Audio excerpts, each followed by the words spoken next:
Hi, I'm Cheryl Kemeny, president of Crystal Theater, and I'm here to talk about starting your own theater. We started out very small under the auspices of the Norwalk Parks and Recreation Department. We started our first class with 75 students at an abandoned gymnasium, and we worked our way up to the theater we have today. 236 seats, and it was all the work was performed by local contractors and craftsmen, volunteers, and Crystal Theater members. So you can do this yourself. One of the keys to having a successful children's theater is finding a place, and that could be your local church group, ask to use schools when schools are not in session, after school programs, anything like that.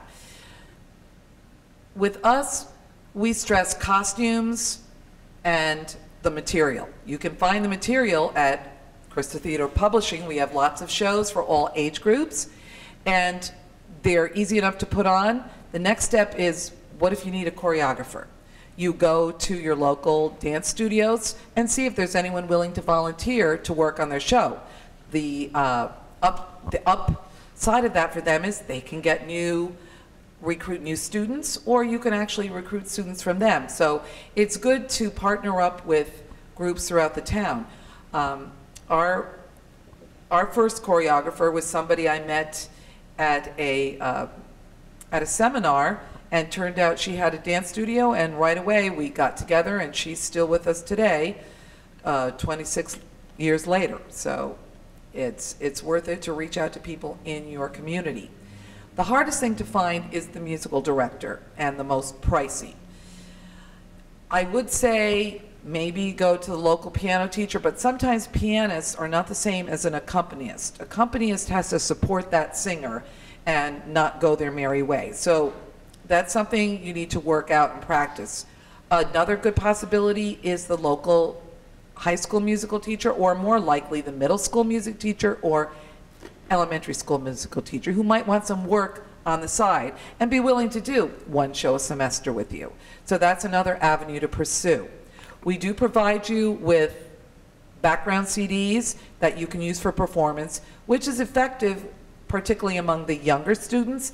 As you get into the high school groups, though, I will say that you're going to want to have live musical backgrounds. It's good for rehearsal, in which case you may want to go on to Craigslist to advertise for musical directors. There's always that recent college graduate who's really proficient, but may be wanting to find a place to start out to build their credits, and they'll come and work for you for a reasonable price.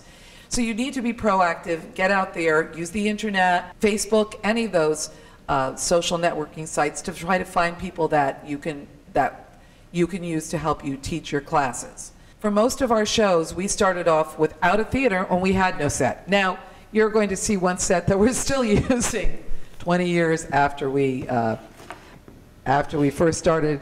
This was painted by Rosemary Bianchini, and it was the brainchild of my husband to spin that set around. So the other side is a different painting, but you may not want to get that fancy. You could do probably a similar thing with flats that you paint.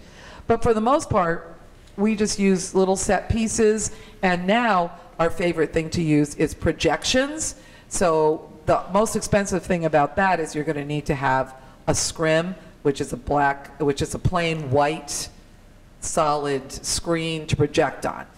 You may not have that to begin with. We certainly didn't. So cardboard trees, boxes. We've had to do many special shows in New York City where we were only allowed to use boxes put together in different fashions.